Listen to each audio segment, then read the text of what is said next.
I'm here again with Dr. Coleman, but don't worry if you missed our last one because this is going to be a standalone episode with amazing content on family estrangement and hopefully some answers that are going to help you out and some new ways to look at it. So, Dr. Sure. Coleman, jumping right in, this is something I've been interested about. Is there a parenting style in your years of experience that you've noticed is the most connected to kids later on estranging, to future estrangement? I mean, in general, I would say no. I mean, certainly, on the one hand, it would be easy to say that, well, sure, parents who are really abusive and molest their children and beat their children and neglect them may be at more risk.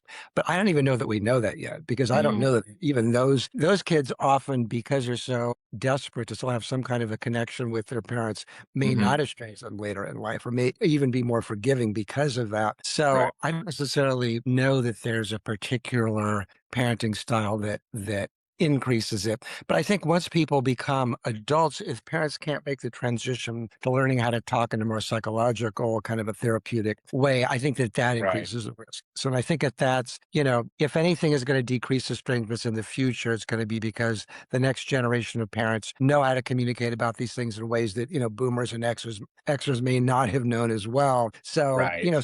so for those parents who don't know how to communicate through these things, they're more at risk for sure. Right.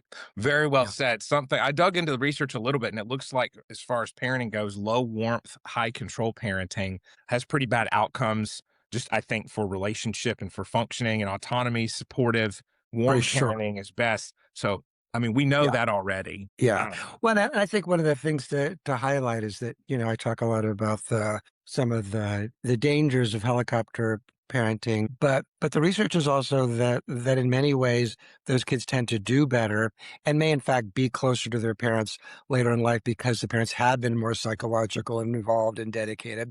But the downside to that is that parents have also become much more anxious, much more intrusive. And so a certain percentage of estrangements happen because the adult child just doesn't know any other way to feel separate from the Hmm. parent. So it's a good news, bad news thing, like so much of our field. Yeah, that's absolutely true. There's a lot of context there. But I mean, if it's, I would wonder if estrangements like that, where kids don't have the emotional vocabulary yet to know what almost like pseudo independence, just cut off, right? Versus healthy Yeah. independence, which says, okay, I respect you and I can talk to you, but I'm not going to defer in the same way. I wonder if that's associated with them coming back later, if it's just this fear of being engulfed, this fear of losing independence and needing to do something hasty to claim. Well, I think so. Yeah, no, I think so. I think a certain percentage of estrangements happen because the adult child just doesn't know either how to feel separate from the parent. I mean, it's not Mhm. like, in the old days, like when I was coming up, there wasn't cell phones. When I moved out from Dayton, Ohio to San Francisco, and I wasn't like I wasn't texting my parent. I wasn't sending them Mhm. pictures. Maybe I called them collect 2 weeks later. So I Mhm. think that cell phones and the way that parenting has just become childhood moving indoors, parents are becoming much more anxious. It's created this kind of hothouse environment where children in some ways get too much of their parents. And so a certain percentage of estrangements do happen because the adult child just doesn't know any other way to feel separate from the parent. And in part because the parent, their expectations for closeness are much higher because, again, in my parents' day, my mother was playing mahjong with her girlfriends and, my dad was, golf or squash on the weekends at the Y, and Yeah. they weren't worried about whether or not we felt neglected or, they weren't really trying to care that much about whether we thought they were great parents. They kind of have their Mhm. own lives, they have their hobbies. Whereas parents in the past 3 or 4 decades, it's all gotten removed from even friends and social lives and hobbies. This is what Robert Putnam talks about, you know, Yeah. and it all got kind of sucked into the nuclear family and redistributed to the children. And as a result, yeah, the good news is that children have gotten a lot more, but sometimes they've gotten more than they needed or even wanted, and that creates its own problems, tragically. Wow. No, it's such an interconnected puzzle. I think the best psychology takes account of biology and sociology. And right now For you're talking sure. about just that societal sociology of, for whatever reason, and I've noticed this with men, by the way, this really dovetails nicely with kind of male culture. Like I grew up watching reruns of the Flintstones and Sure. things like the I Love Lucy and maybe to a lesser extent the Honeymooners. I didn't really watch that one, but Nick at Night, basically millennial Nick at Night stuff is like legendary. We grew up with that, and you would see the men going to bowling leagues or Fred with the Grand Poobah Right. Lodge, which didn't make sense to me because I didn't really know that kind of stuff as a kid. Like, oh, that's like the Masons or something. But This whole Right. culture of men doing something between getting off work and dinner and bonding has evaporated to such an extent. Even in church culture for Christians, it's like, okay, if you're going to do a men's group, you do it at Agreed. 7 a.m. So I'm just wondering what led to that. I don't expect you to be able to answer that or me, but it just, if you have any thoughts on that, I mean, yeah, shift to the nuclear family, but when did it become bad to say, let's show our kids that as an adult you can live a healthy social life? No, I could discuss it because I think the explanation is economic. That in the Oh, here period, we go. yeah, right. Because in the period between 1945 and the late 1970s, there was incredible investment by government and businesses in the family. Business taxes on businesses were something like 90, and so you have this huge increase of poor and black families really getting brought up into the middle class. There was an enormous expansion of the middle class during that post-war period because there's enormous investment of it during the Reagan era and the Maggie Thatcher era, and as a result of Milton Friedman, economics, neoliberal policy, all of that got pulled away. And it's what the political scientist Jacob Hacker describes as the great risk shift. There was a shift of risk off of governments and businesses who had helped parents, with good paying union jobs, low cost college tuition, college loans, college grants, long term pensions, et cetera. And all that got eviscerated. And so children parents couldn't really rely on government or businesses to help them. So they kind of had to give up all this stuff. So Yeah, I'm always getting annoyed when people go, "Oh, you shouldn't be a helicopter parent." Well, it's like in countries with high social inequality, like the US, China, and England, parents have to be right. helicopter parents because nobody else is looking out for their kids in the way that they are like in North America, Northern European countries, the Scandinavian countries, Japan, et cetera. The governments are still and businesses are still involved in helping families, but the U.S. is like, no, screw you, you're on your own, parent, and that's why there's been that shift. Mm. Yes, that deserves a lot more attention, I think, than it gets, and a lot more empathy for the parents. I mean, some Yeah, parents have to exactly. choose, like if a spouse goes to work, I've heard this plenty of times. If they're not going to reach a certain amount of earnings, that spouse might as well stay home and watch the kids rather than hemorrhage that money to daycare. Yeah, exactly. What a choice. Okay. Right. Well, so and as a result, I mean, so parents have become much more worried about their kids getting through the narrow bottleneck into an adult life. And so now career mothers spend more time with their children than stay-at-home mothers did in the 1960s. So there's been this, Mhm. huge investment in children, which again, it's a good news, bad news thing. Yes, yes. Okay. So another question, speaking of raising kids and the changing demographics and times, have you noticed a difference in the rationale for cutoffs and estrangement based on generational cohorts? So for listeners, Gen X cutting off their parents, Gen Y, which we're more known as millennials, that name took. And then back to the Gen names, Gen Z. So I think Gen Alpha is too young to cut off, right? They're in their teens. They kind of need the parents for maybe 2 more years or so. Yeah, and then they'll do it. Yeah. The waiting. Hopefully not. I mean, it keeps us in business, but I hope they don't. I'm hopeful they don't. Me too. Me If they too. do, we're here. So, okay. Yeah. What do you Uh-huh. think about that? Generational causes that are unique to each generation for cutoff? Well, I think Gen X's, and boomers, which that's my generation, we weren't really cutting off parents as much. I mean, there's always been estrangements, but it just wasn't happening in the kind of numbers that it is today. Whereas Hmm. millennials and Gen Z, that's where you really see a Yeah. big beginning. And part of that is therapeutic culture, but we sort of shifted our emphasis on religion as being kind of the primary determinant of what makes for a good, valuable person. We've ended the idea of honor thy mother and thy father, families forever, respect thy elders, replace it with, is this relationship good for me? Is it bad for me? Is it good for my mental health or is it bad for my mental health? If it's bad for my mental health, then not only should I cut off a parent, but, can I cut off a parent? But I should. And the failure to do that is kind of an act of existential cowardice. So I think that's very true for millennials and Gen Z. I think Gen Z in some ways may be particular risk because they're doing worse than any other generation. They have the Yeah. highest rates, right? They have the highest rates of depression, anxiety, suicidal ideation, actual suicide, and they're going into therapy with so-called trauma-informed therapists who assume that every problem that they've got is because of a traumatic background and not recognizing that, no, it's because of the phone-based childhood, because they're constantly steeped in this toxic brew of downward social comparison, where everybody looks smarter and more attractive and more popular, and it's just a terrible thing for them psychologically. I mean, I'd have hated it, and I was spared it being a boomer, but I can't imagine growing up in that kind of environment. Yeah, well said. So I think with Gen Z, they have to, and because I've seen a lot about this. They're in their 20s. some nearing 30, I think the oldest. And I think what has to happen is the same way we tell people who've survived trauma, it wasn't your fault. You have the responsibility though to heal. And there's Right. that holding that tension with Gen Z. It wasn't your fault that you grew up in a world of mass marketing messages and the brave new frontier of digital childhood. Because millennials were more digital teens. Like we grew up as Right. teens, we got hit with it, but Right. from childhood onward. So for Gen Z, you can grieve the fact that you were taught to hate your parents, hate the opposite sex, hate everything, and you're better, and just buy our product and you'll see everything will be fine. You have to grieve that being pulled out of the matrix that way, but then decide, let's build an adaptive life. And like Right. when it comes to DBT, the idea of radical acceptance, like it's not fair the Mhm. economy is what it is for Gen Z. Not at all. It's not fair when No. it was with millennials, when it was the Great Recession. But what do we do Right. from here? How do we band together and fix it? Right. Exactly.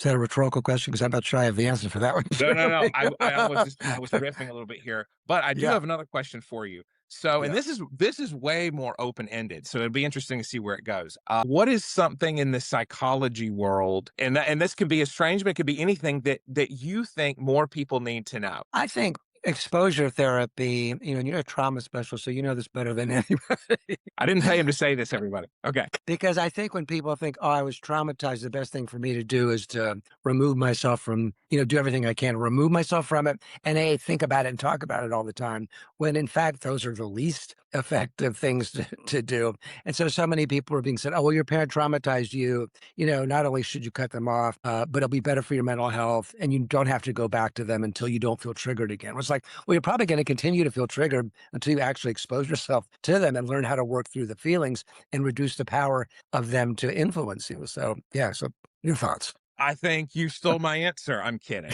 Who's being interviewed? What I would say is spot on. And there's way I call therapy that consists of kind of coffee with a friend, nice, Right. informal, unprofessional validation vending. Like the validation Right. vendors, you press a button, like, That's good. okay, I you like press a that. button That's and good. Aetna pays $120. You insert your Aetna card to the vending machine, and then out comes, some crisp, fresh validation. And then it's refreshing for like an hour. Now, did you make that But up? You yeah, should write I that one did. out. You should definitely publicize that one. Thank you. If I use I'll it, I'll try. quote you because I think that's a really good one. Thank you. I Validation truly vendors. appreciate that. Yeah. Alliteration can kind of be helpful. I was like, what is good for validation? Vending. So Vending. Yeah. basically, it's so important to realize your therapy doesn't need to be like a quick snack, a salty like processed snack, because you're going to be hungry for more later. Therapy needs Right. to evoke change. And, Yep. we can say that tenderly to newer therapists, because I think the wave of pop psychology influenced therapists who are Gen Z and some millennials are going to think, okay, and I've even seen this in my trainings. I train people in EMDR, and across the years, like the past 5 or so years that I've helped train people, there's more fear that making somebody reprocess the trauma is like we're hurting them. And the way to think of it is Right. no, that memory is there. And would you rather them experience the flashback out when they're driving or when we're not there? Or would you rather do a controlled demolition of that, Yeah. evoke it, desensitize, and then they're not going to be unpredictably experiencing it in the world? Right. That's Right. how we Yeah. have to think about trauma work. It's really resilience work. Like we tell people, Right. I agree. don't look down, don't think of a pink elephant. The same principle. I think when we call it trauma informed care, it was nice, but maybe we should call it resilience or growth informed care. Maybe we should Yeah. look at where we want to be, not the Right. negative thing. No, I could 100% agree. And I think we talked about it in our last interview, but since you specialize in this area, I Please. wanted to get more of your thoughts on the whole recovered memories thing. Because my theory about it, is that and it's not I didn't make this up, but I'm in the space who was the people who are critical of the idea, is that it's kind of an extension of Freud's idea that you have a traumatic event and then you repress it because it's so painful, and then maybe it starts kind of leaking into your consciousness. And I really don't think that that's how traumatic events work. It seems to me that I don't know that the mind, has the power to repress things at quite that level. I think we could suppress them, but it seems like most people who've had truly traumatic experiences are working really hard to not think about them rather than sort of trying to fight to recover the memory. But what do you think about that? That's a great question. So, okay, there's conflicting evidence. False memories are real. We know that from the work of Elizabeth Loftus. By that you mean that they feel real to the person. They That's feel what you real mean, to the right? person. Right. Absolutely. So there's Yeah. apparently an article called "The Return of the Repressed" by Yeah.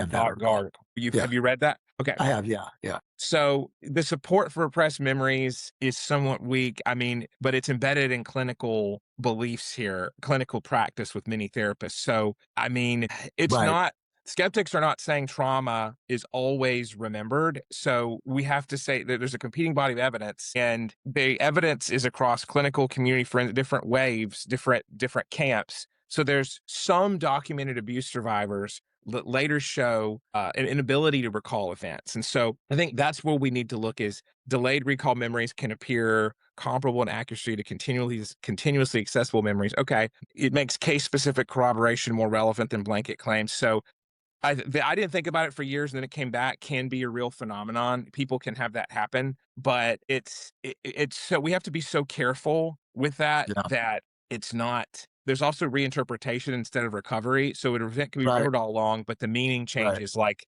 you might have not experienced something as abuse at the time, but then you reinterpret it that. So essentially, because it's tough to judge from memory to memory. And by the way, with trauma survivors, often what happens is they have the experience, okay, and then it snowballs, and the more they think about it, the more frightening it is, and so affect Right. is added to it, and so they Right. snowball. The memory collects steam as a snowball going down the hill, so it changes in quality. And so then Right. when we desensitize it, it melts the snowball into the objective fact. And so because memories can change in valence, like meaning and emotional quality, like we're dialing up or down the volume, it's so Mhm. difficult to say this is recovered, this isn't, this is real, this isn't. The way EMDR therapy sidesteps that, and I'm sure a lot of desensitization therapy sidestep it, is to say whether or not it happened, let's desensitize that intrusive Uh, imagery and get it down, and so that it's like a 0 out of 10 so that it's not haunting you. I mean, right. but I we have to agree. be really careful about that. I am not Right. someone who thinks every recovered memory is real. I don't think we can think that, knowing what we do Right. about the flexibility and the fallibility of memory. Yeah. Yeah. No, I totally agree with that. Yeah, I just see so many lives ruined, whereas somebody looks like they had a pretty close relationship with a parent and they're Mm. like 30 years old. And then as a result of taking psilocybin or maybe having a psychotic break or something, they have a so-called memory. And the parent just says, look, I'll go do a polygraph test. I'll do a psychological battery. I'll go with you to therapy. And the person's like, no, if I, my memory and my bodily feelings, the body keeps the score. That's all I need to know. And I just think it's a serious problem, particularly when they get the authority of a therapist saying, well, you don't have to know more than that to, cut off a parent. So, Completely agree with you. I think what we have to ask is, how likely is this something that occurred versus like a hazy, kind of dreamed situation? And I'm not discounting trauma survivors. Far from it. I think what we have to say is deal with the emotional and boundary consequences of a memory. So if you have a pattern of parental behavior like grooming, you have, because that's very clear in a lot of the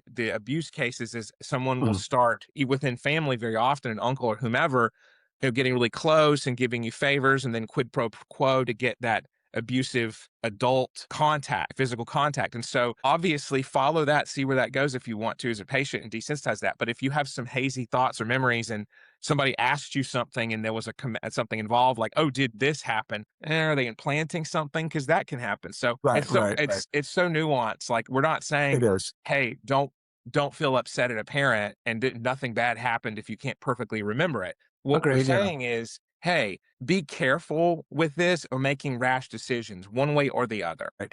And when I'm a therapist, if I've had the opportunity to work with both the adult child who's saying that something happened and the parent who didn't, I come in saying, "Look, I'm neutral about this. I know that sometimes a parent either has repressed it or is too embarrassed or ashamed to admit it, but also sometimes memories that seem like memories aren't really true. So my goal is to really help the two of you to have a conversation together where you can heal whatever doesn't feel right in the relationship. But that requires a certain amount of bravery on both people, and right, they're not always able to go there. You're right. Oh, it Yeah, absolutely requires bravery and yeah, that differentiation, that ability to say someone's criticism won't destroy me. I mean, and right, also one thing to keep in mind that's an easy thing for our listeners is if someone spontaneously remembers something, that apparently carries no special unreliability according to research. But when therapists started hunting for memories with hypnosis and right, guided imagery, suggestive questioning, right, and you have these symptoms, so you were abused, That's some Right. memory implantation stuff, and that's very coercive. I'll I say agree. that's unethical to do that. Totally agree. Even if Yeah. you're guided by what you think is good instincts, Right. like, when we do no harm, that includes suggesting no harm happen, like, not telling people you have this disorder if we can't show that. So, there Well, I that's think yeah. to even extend it along the continuum to more mild cases, I think books that say, well, if you have these kind of symptoms as an adult, you have that kind of a parent, which is just bullshit. You can't predict prior parenting from current functioning. Even an anxiety disorder or even, yeah, severe anxiety disorder or something like that still doesn't mean that a trauma necessarily occurred. It could be purely a biological phenomenon. So, right. I'm just gonna say, this might be good to clip. We'll see. It'll get a little controversial. I think therapists have to learn to embrace the fact that we don't know everything, and we can look at the medical literature, and I find it fascinating. I used to meet with and have lunch with the psychiatrists when I worked at a bigger clinic because I loved hearing their lens. And so, Sure. if we can't say everything is the social science model, everything is nurture. It just Right. damages so much to say that, because It's think about so how much true. responsibility it puts on people. Like, Well, one right. Yeah. misstep and you're traumatized. Right. Exactly. It's not that way with resilience. It just isn't. No, and parents think, "Oh, it's 50% nurture, 50% nature." Yeah. Okay, so I've got the 50% nurture. No, you don't.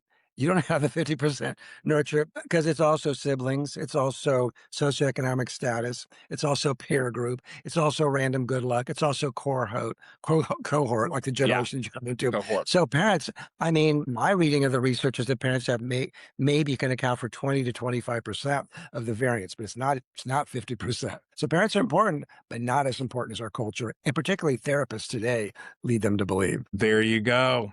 Mic drop on that. I mean, I'm good. We're dispelling myths here. That's one of my big passions. What do you think our society needs to know about the psychology world, or our findings, or things that you think people don't know as well? I mean, I just circle back to what you said earlier, Jeremy. I mean, we're Mhm. not gods. We're not all knowing.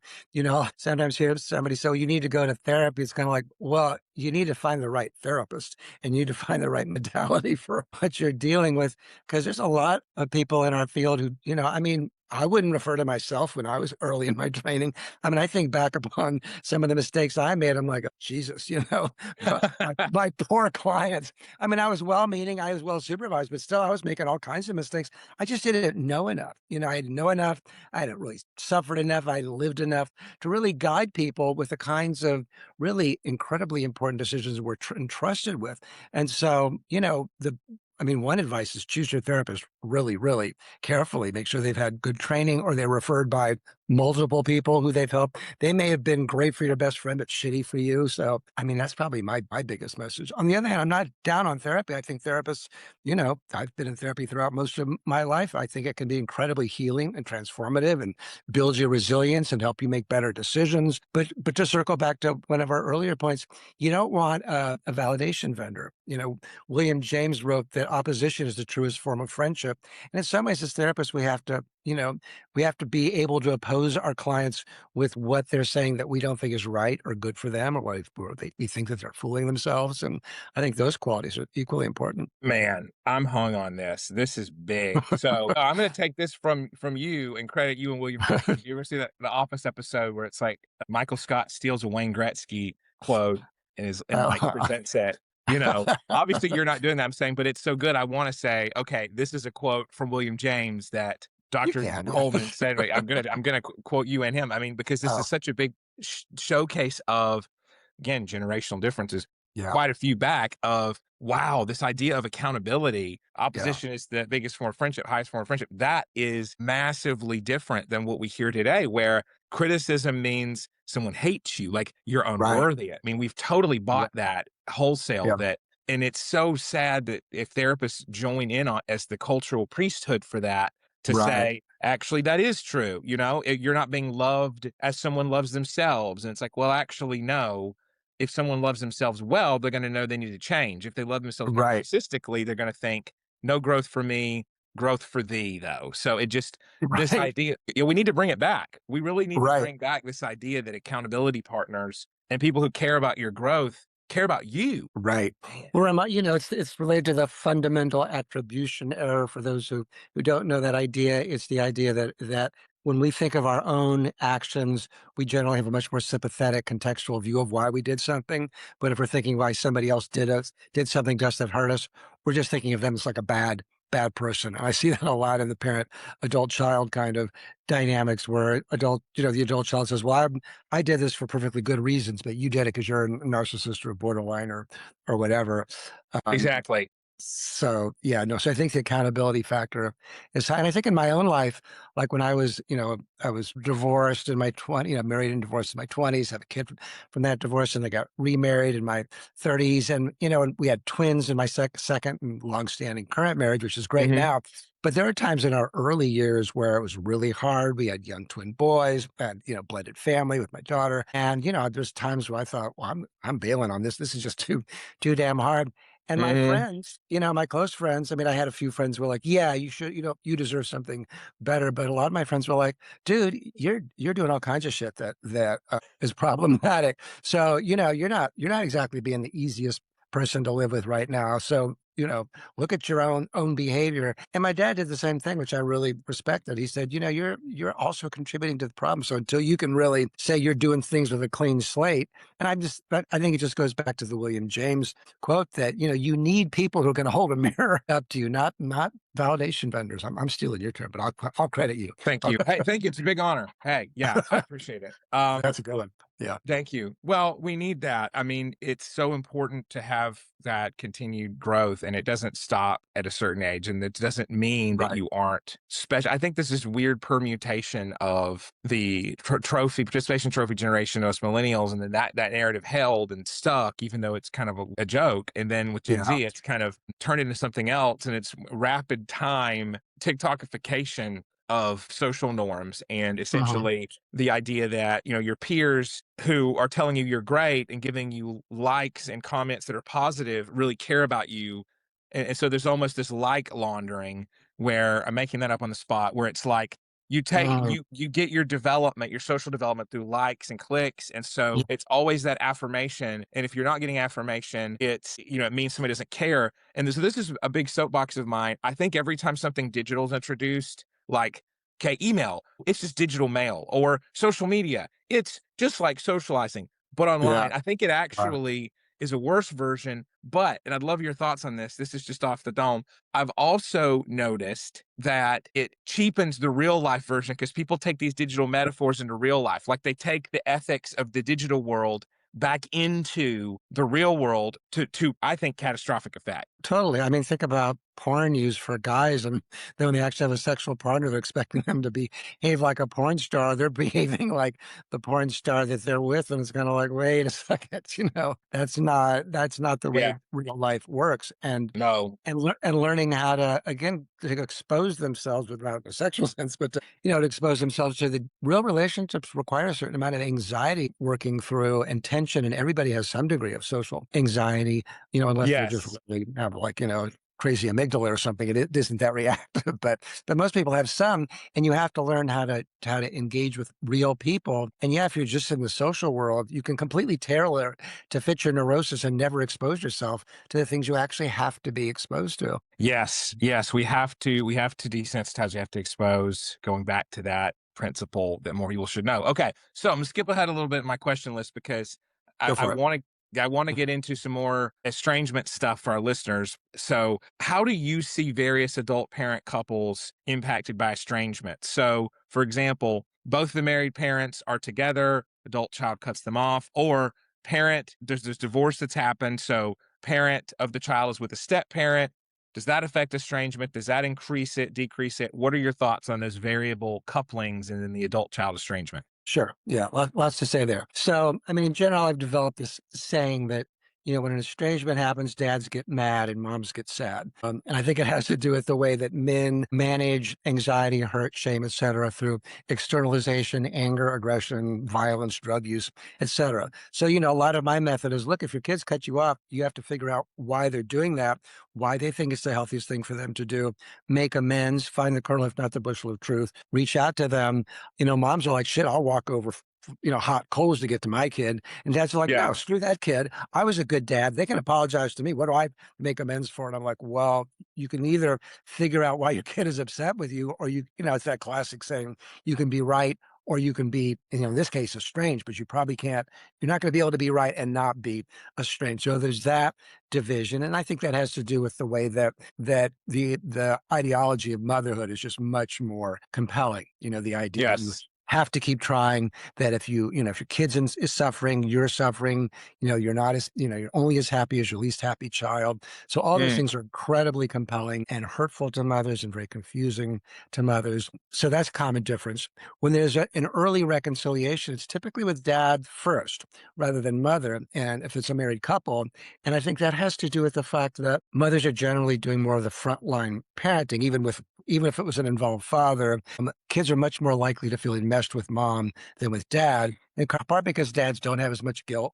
They've typically not spent as many hours, but they typically don't have as much guilt about the child or anxiety. So they feel like a less enmeshed member to come back into the family with. But then if there's a divorce, dads are a huge risk, particularly if it's a gray divorce, when the kids are grown, dads are especially at risk of an estrangement, and particularly when they remarry, because when dads remarry, they're more likely to prioritize their new wives, or if they have children with that wife, or that kind of thing. So, yeah, and in my own research, divorce is a huge predictor of estrangement. So it can just Mm. fracture things all the way down the line. Yeah, people have to be so careful so that their existing children know this doesn't mean Yeah. I don't love you anymore. And if that's Right. mishandled, then that can lead. From my own clinical experience with clients, I know that's a big Yeah. predictor of a lot of hurt down the Yeah. line, and inferiority isn't thinking, Right. oh, I don't matter as much as the new kids. That's my Right. role. Right, and dads generally aren't really socialized as well to do Mhm. the kind of empathic vulnerability work that's really required.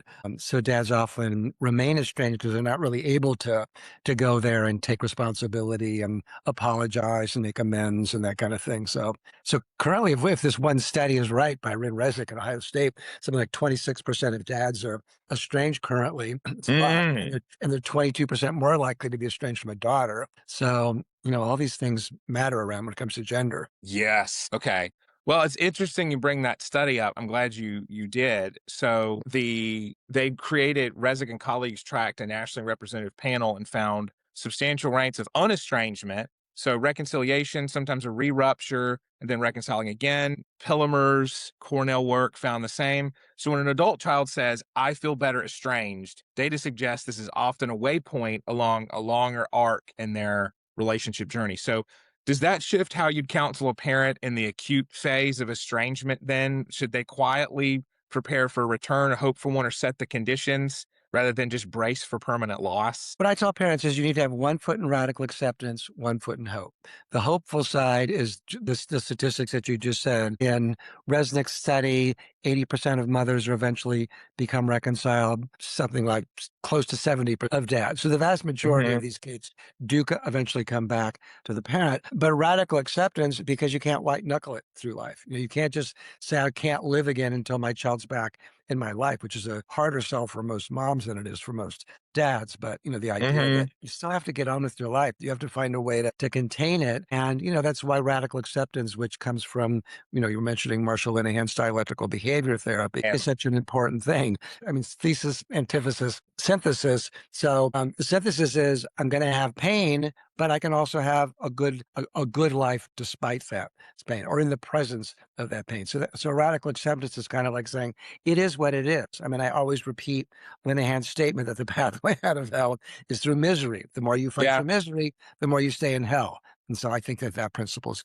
incredibly important. yes, I love Linehan's bluntness. I'm biased, and I Yeah, appreciate that. no, me too. So Gilligan and colleagues found that emotional closeness, more than a big external event like a wedding or a grandchild's birth, predicts whether contact quietly resumes after estrangement. Parents bet on a big event, though, so something like a birth or wedding.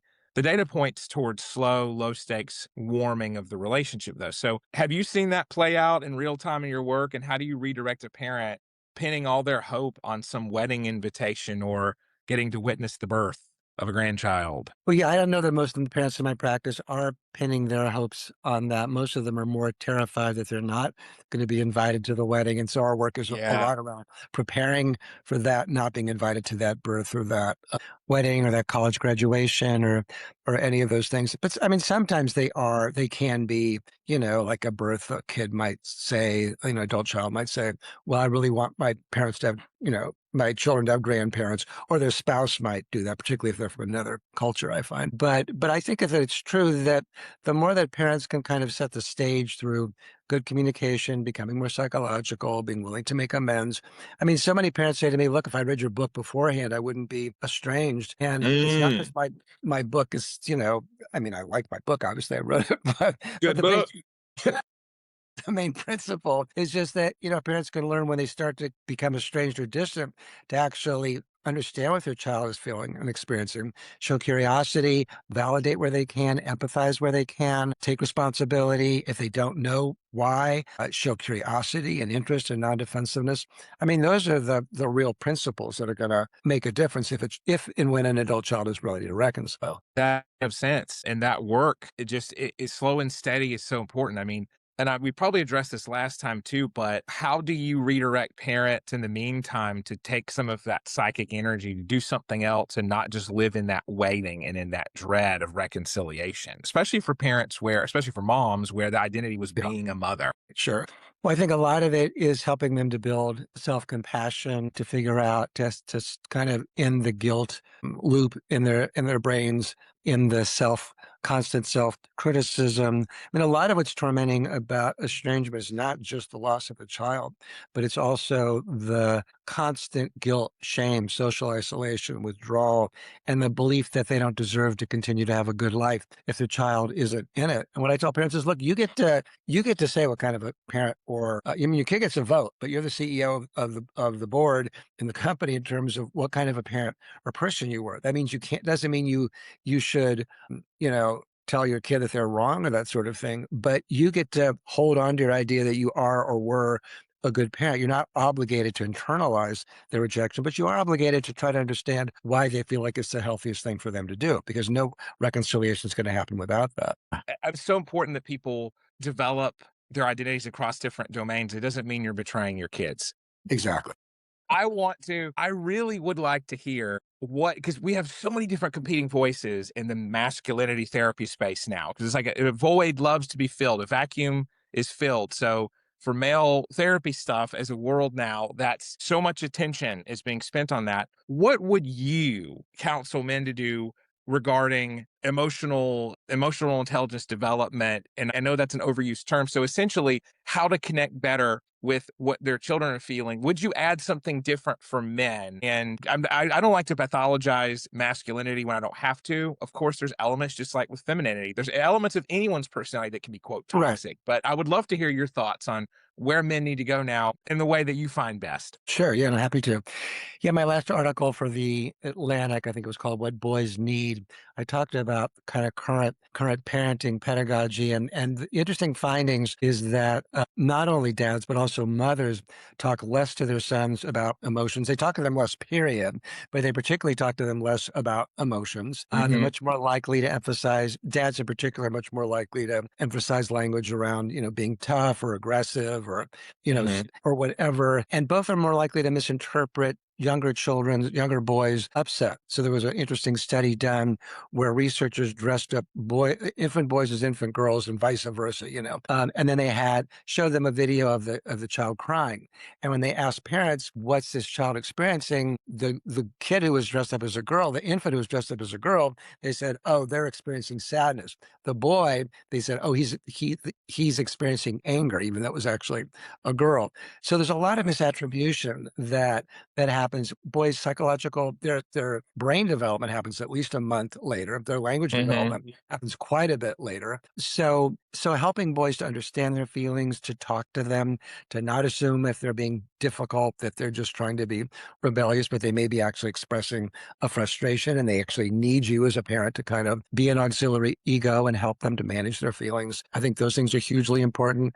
Not getting into the whole idea that boys shouldn't cry and have to be tough, and that there's a lot of value in vulnerability and openness and sharing feelings, and also being a good, if you're married, being a good spouse, being a good partner, showing them how you should respond to your partner in a non-aggro kind of a way. Right. Very well said. So I want to get to this. Your use of and I'm going to mess up the names, Doitke and Zilla body in Yeah. Estrangement is Purification article. Great article. Everybody should go read it. Makes Thank a you. point I find fascinating from an evolutionary psychology angle. Okay. So briefly go over it for audience. Their study shows high inequality societies push parents toward anxious, high investment parenting because the Yeah. stakes feel existential. Across most of human history, parental investment of that intensity correlated with offspring survival. So that drive is ancient to propel your kids. That modern wrinkle is that that same intensity now gets metabolized by an adult child as intrusion, as helicopter parenting. So do you see estrangement in part as this collision between ancient parental investment instinct and a recent cultural script that reinterprets high investment as tiger mom's helicopter parenting? And if so, how do we help parents walk the line between investment and being overbearing and help kids to see that line as well? Yeah, no, the study, yeah, it goes back to what we were talking about earlier about countries with high social inequality, like here in the UK and China. The Hmm. parents have to become tiger moms and helicopter parents because the government and businesses aren't going to do it. It wasn't this Yeah. idea that children needed so much investment and care and attention, and that children were so vulnerable, and that if you made a mistake, it was going to later come back to haunt you. The parents could reasonably assume that if they sort of did a decent job, the kids were going to do better than they did. And that was actually true statistically. The boomers were sort of the last generation that could really be the recipient of that kind of optimism.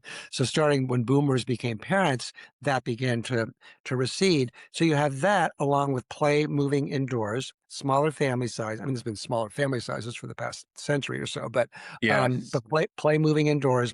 So there's been this kind of hothouse family environment. Parents are much more anxious. They're much more guilt ridden. They're much more worried that if they don't parent perfectly, then their kids aren't going to get through the narrow bottleneck to a successful life because they can't count on any kind of governmental or business help in the way that most countries in Europe can, and other countries and say, like Japan can. So parents are understandably anxious. And for some adult children, they just get too much of their parents. They feel too surveilled, too intruded upon. And then you add cell phone use to that, where there's just not enough separation of church and state. So I don't know what the percentage is, but I do know that every single letter from every single adult child says, you need to respect my boundaries. And I think that part of the reason is that the boundaries between parents and children have become very diffuse in ways that they weren't, when I was growing up. My brothers and I talk about, I mean, I didn't particularly have an angry dad, but my brothers and I had this thing of like, my dad's nostrils flared, you knew you better get the hell out of the room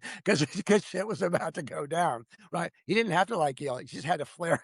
You just knew that shit was about to go down, whereas, our our generation, every generation since has been so, we don't want to abuse our children, traumatize them. We have to be so conscientious. And it's like, that has its own problems because it's kind of been meant the evisceration of parental authority in a certain way. Yeah. Wow. Well said.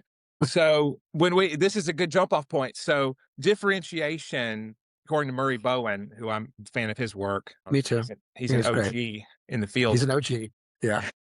He defined differentiation as staying emotionally connected to your family while functioning as an autonomous self. Okay. So emotional cutoff is the opposite. Looks like independence, but Bowen actually saw it as unresolved fusion. So the person's Yeah. so reactive to family's pull that the only way to manage that anxiety to sever contact. So cutoff Agreed. differentiation produce opposite outcomes from the same starting point. When you meet an adult child that has gone fully no contact or the parents, how often do you read that situation as being genuine differentiation due to something necessary or just that cutoff in Bowen's terms? What are the telltale signs of a cutoff being emotional avoidance or actually something healthy in your Yeah. work? Like, Sure. Well, I mean, I think one tell is, can that person have other good relationships? mhm. Can they have good romantic relationships? Can they have friendships? Can they work? Or is anybody who opposes them become an enemy and they just can't tolerate anybody being different from them? Or in their marriage, are they what I call a cult of one, meaning they've married somebody who they're just have transferred their lack of differentiation onto the partner? I think that can be very, very common. I mean, for me, you know, I'm a fan of Bowen's work too, and but the model I think is similar to the model for romance. In order to be in a romantic relationship, you have to have the capacity to sort of lose yourself in the other person, that kind of oceanic feeling you get. We talk about being sexual, or just that feeling of interdependence, where you begin where I end, or vice versa. But you also can't lose yourself in that other person, or you're like psychotic. You have to be differentiated. You have to have the capacity to both be close to that person, but also be separate from that person. And the same is Yes. true in the parent adult child relationship. But similarly, the parent has to be differentiated too, because a lot of times estrangements happen because the parent isn't sufficiently differentiated, because they don't have the same kind of friends and hobbies that, my generation of my parents and their generation had. So they're sort of looking for too much closeness and feedback and identity from the children. And the children are like, dude, get your own life. Don't like expect me. This is particularly true in the mother-daughter realm. I'm not trying to be your everything. You need to have other interests. I'll take a certain amount of responsibility for the relationship and your happiness, but I don't want the whole package. And a certain percentage of like even difficult behaviors and attempt to just sort of, wrestle themselves free from that kind of entanglement. Yes. I think that's a crucial vocabulary dump moment when kids are considering estrangement. I think what they have to recognize is often it is because the parent wants, they have such an identity investment in the child that the child doesn't feel like he or she can do anything without parental, you know, unwarranted, unfound, undesired advice or input. Mhm. And I think there's a Right. hidden sort of ledger here of, well, I supported you, I brought you into this world, I supported you financially, emotionally. I should have a say in your finished kind of adult product that is you. Yeah. And I wonder how our generational narratives on that now among Gen X and boomers differ compared to in previous, cohorts of how much does a parent get to determine how a child turns out and give input that's unsolicited. Yeah, I think it's complicated. I mean, I think it's partially cultural, it's partially generational. Culturally, I think we in the West, and particularly the US, we're the most individualistic society of any society. So, it's much easier, I think, for people in the West to feel like, well, it's really about my own personal happiness and mental health. Whereas in other societies, you know, um, really throughout most of Asia, Latin America, Africa, there's the idea that you're actually a member of a group, of which your family is one of those groups, but there are obligations that you have to that. The other part of it is that, I interviewed the sociologist Joseph E. Davis for my first article in the Atlantic, and he said something I thought was so poetic. He said, when we're raising our children, we do it with the reciprocal bond of kinship in mind, meaning, which is such a great term, meaning that, Yeah. it's not a transaction. We're not like, okay, we're raising you and then off you go and, never to see you again. And that's fine as long as you're happy, which is kind of the expectation I feel like I sometimes hear from adult children. Well, I don't owe you anything. I feel like, well, you kind of do. I mean, you owe them at Hmm. least an audience for repair. So the reciprocal bond of kinship is that, yeah, you have invested heavily in your child, but there's also the expectation that there's going to be some kind of a bond there. And I think that in many other societies, particularly in Asian societies, there is definitely that expectation, but also in immigrant culture as well. Many immigrants, Yes. feel this the same kind of way. So it's sort of a uniquely Western kind of a thing. It is uniquely Western. So I hope Yeah, that we can make it more nuanced into that interdependence. That's that thesis, antithesis, synthesis of, we right. deserve our identities, but also we do make identity in unison with others. And I think Western psychology pivoted a lot away from that. And we could talk about that. But given I'm aware of the time, I thank you for doing this again. This was a lot of fun. Is there something briefly you want to share, like that you're working on or excited for, and what they can where they can catch you, obviously here on Substack? Sure. Yeah. Well, I have a new book coming out in November, Estrangement, Ooh. Reconciliation Therapy. It's a book for therapists because a lot of therapists have wanted to know how to do it. Oh, People don't know. Yeah, the people don't know about the conference that we're organizing in end of July in Chicago, July 31st. It's called the Summit. It's going to be Carl Pillimer is going to be there. Rutgers researcher Christina Sharp, who does a lot of research on the adult child's experience, marriage therapist Michelle Weiner Davis, wow. Rachel Hack, Matthias Barker, Tanya Kazal. So it'll be kind of a who's who of who's writing and researching this area and who's working with adult children and parents. So that should be great. Otherwise, people can just join my Substack, Family Troubles, and also join yours if you're new to Jeremy's work. I recommend him, and we can kind of go Thank from you. there. That's right. All right. Well, thank you so much, Dr. Coleman. This was a My pleasure. And pleasure. yes, everyone, Yeah, please feel free to request topics. I do a lot of therapeutic psychoanalytic movie analysis, myths about trauma that we correct with research. And I'm always happy to collaborate and take requests for different subjects. So thank you so much. It's fun yeah, whenever it's a we do pleasure. this. Yeah. Yes. And I will All catch you right. next time. Okay. Take care, Jeremy.